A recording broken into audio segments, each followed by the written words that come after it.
So, welcome to the first video of 2020 on the channel, and also the first of the decade, which is crazy to say. A very happy new year to every single one of you. 2019 has been a great year for the channel, and I decided that in this video, I'd tell you a little bit about myself and kick off the new year with a Q&A video, because it occurred to me recently that in all the years I've been making YouTube videos, I've never really told you much about myself. So today I'm going to be answering some of your most asked questions over the course of the last year, as well as some of the questions that I've been asked since I first started my channel over 4 years ago. Now that I put it like that, this video is long overdue. So let's get started. How old are you and which part of the UK do you live in? So I recently had my 25th birthday. I say recently, it was about 4 months ago now, but I'm just holding on to my youth, I guess.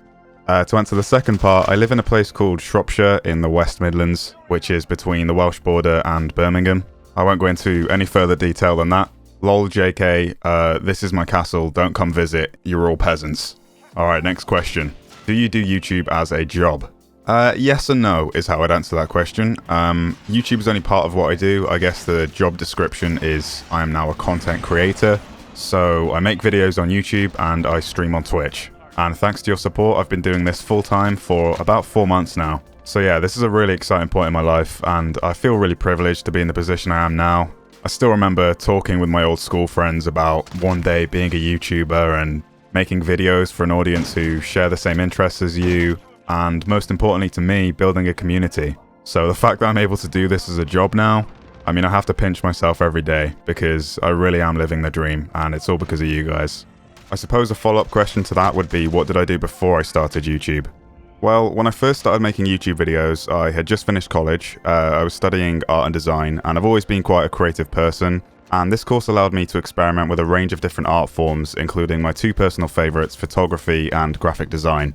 So when I left college, I decided I wanted to start a graphic design business, and I actually found that much of my success came from working for YouTubers and Twitch streamers. Making thumbnails and creating channel art like banners and logos, etc. I actually created all of my own graphics on this channel, which really helped me to save money when I first started making my own videos. I ran this business for over 2 years part-time alongside working jobs in retail and hospitality, and eventually after making YouTube videos for about a year, I started taking my own channel a lot more seriously, so I left that business behind and put all of my resources into YouTube, because it was something that I really enjoyed and my hard work was finally starting to pay off. Fast forward to September 2019 and I was finally able to take the leap and fully focus on my career as a content creator. This has been the best decision I've ever made and I haven't looked back since. The next question is, what hobbies do you have outside of gaming? I mentioned that photography is something that I really enjoy, and that's definitely something I want to do more of in 2020. I guess I'll put up some pictures of some of my favourite photographs from the past few years.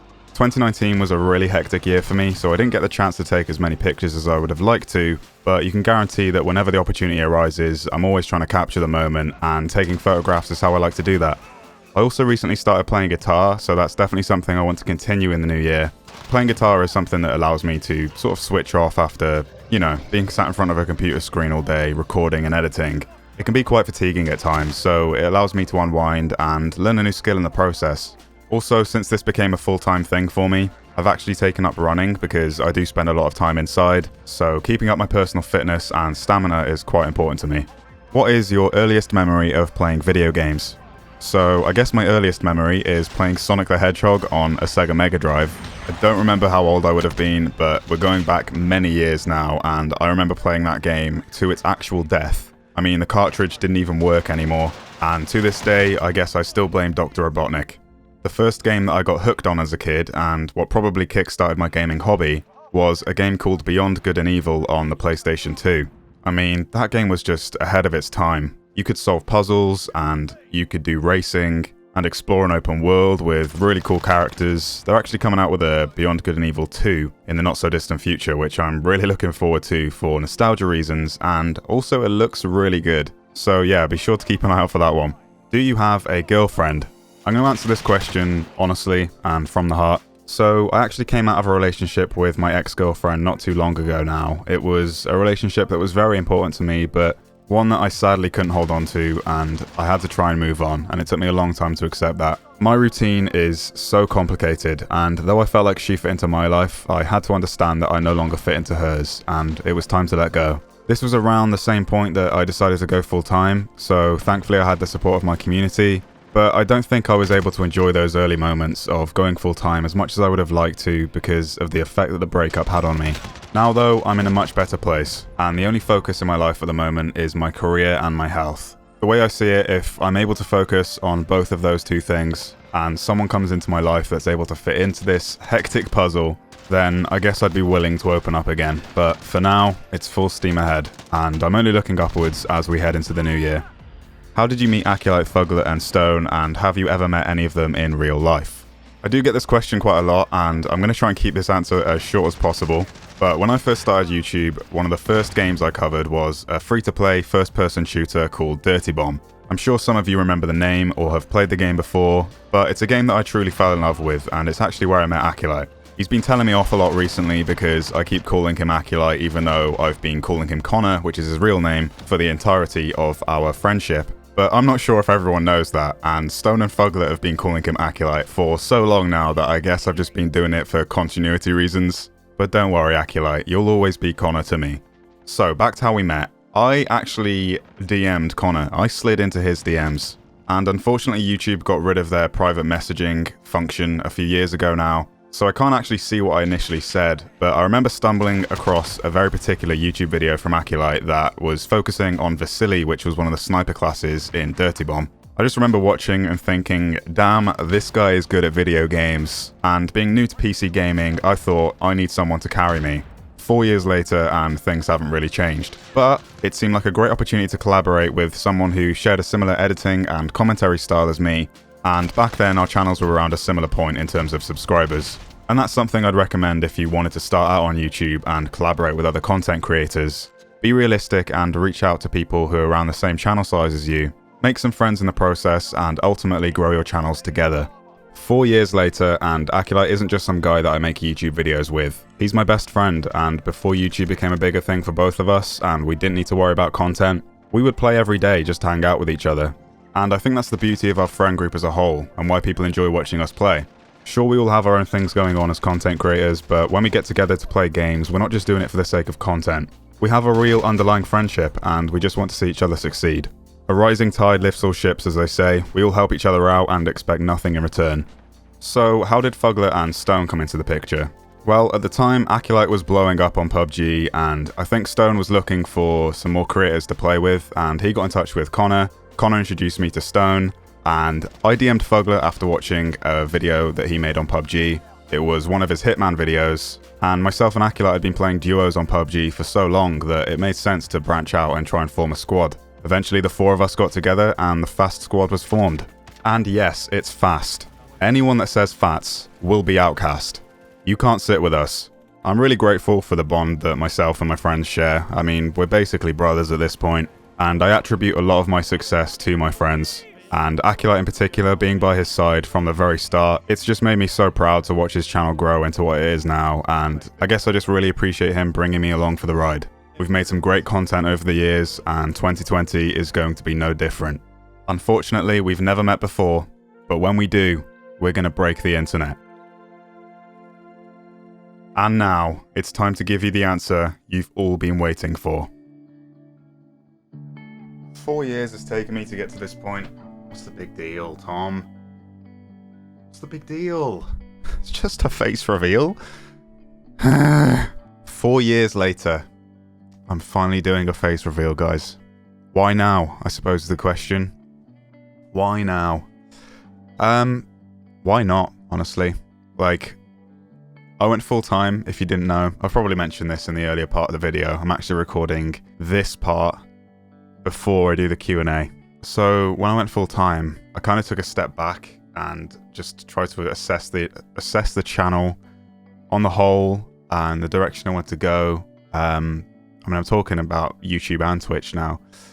Before it was just YouTube for me, but I couldn't have gone full-time without streaming. It's as simple as that. Like, the support I've had on Twitch has enabled me to turn this into a job, but I just enjoy making videos, and I've always been about quality over quantity. There's a lot of videos that go to waste, I'll be honest.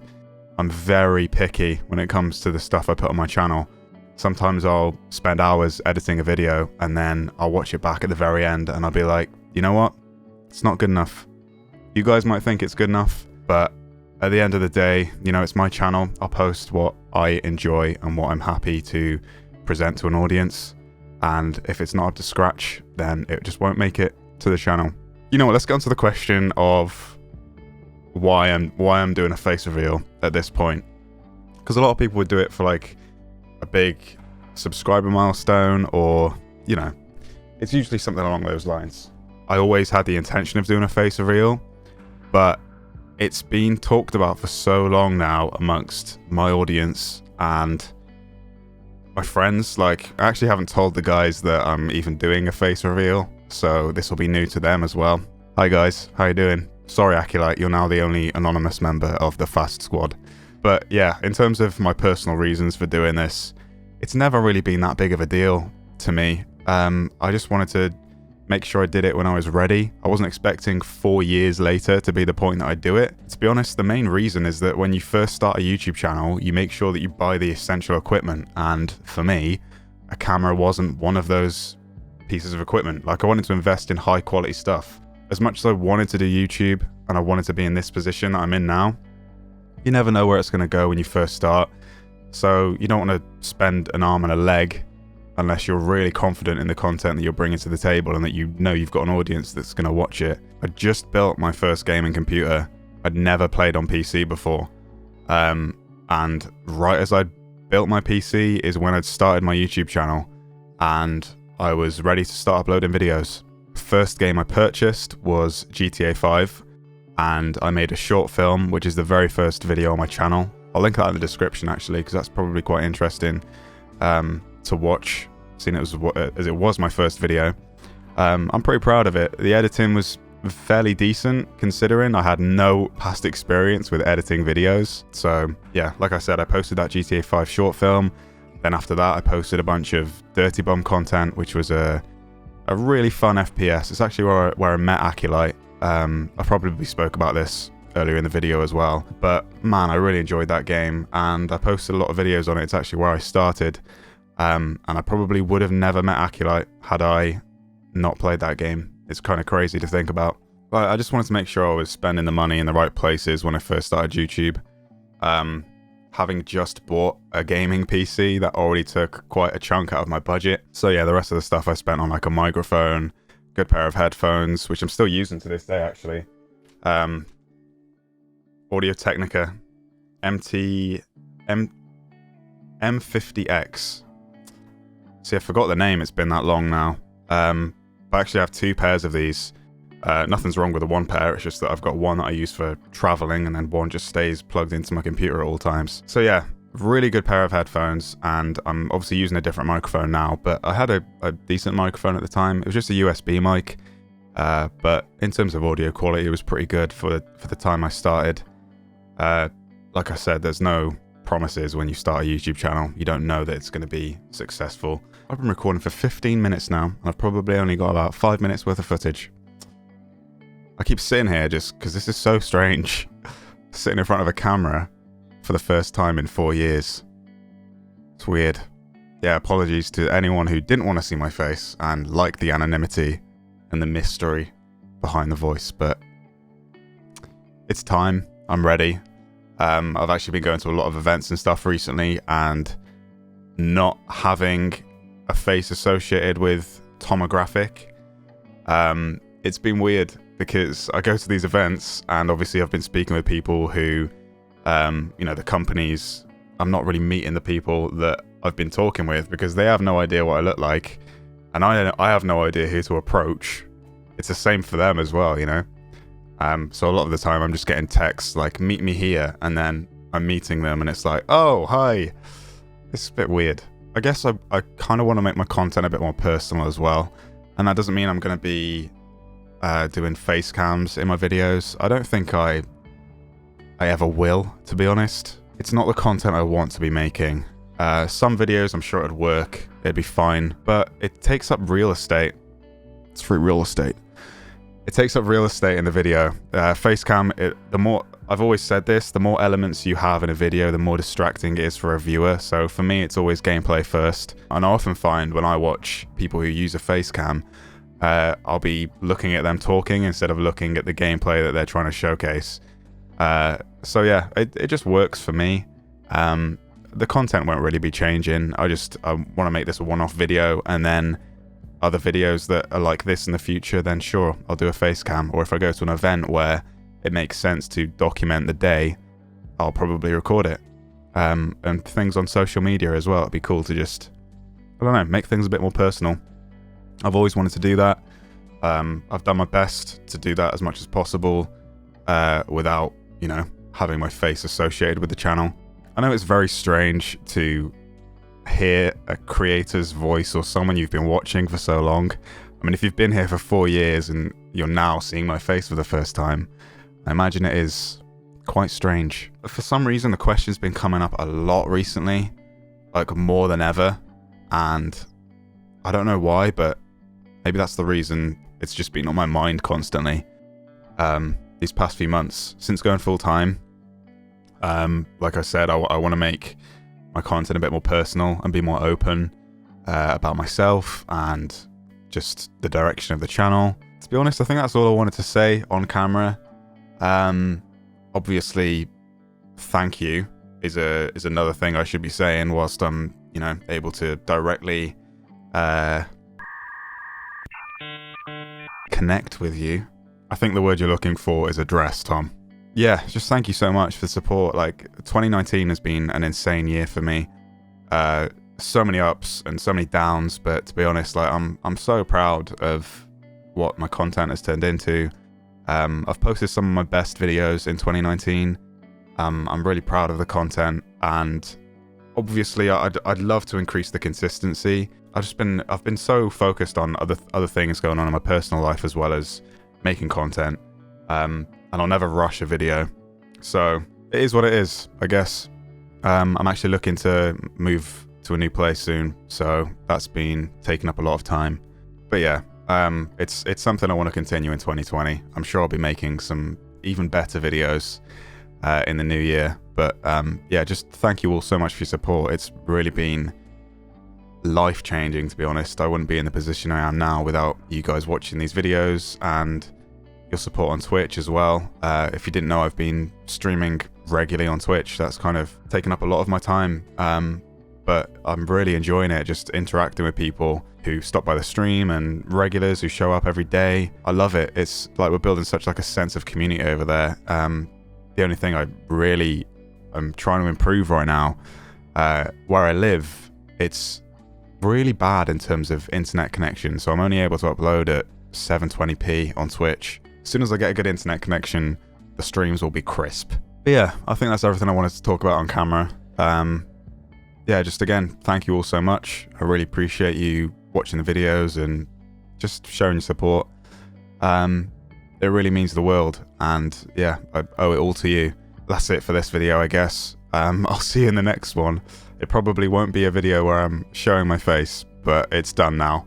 The face reveal has been done. You can stop asking me. And anyone that does in the future, you can redirect them to this video. Right. Thank you all for watching. I hope you enjoyed it. And yeah, here's to 2020. It's going to be a great year. And I hope you'll be there with me. Thank you very much. Goodbye.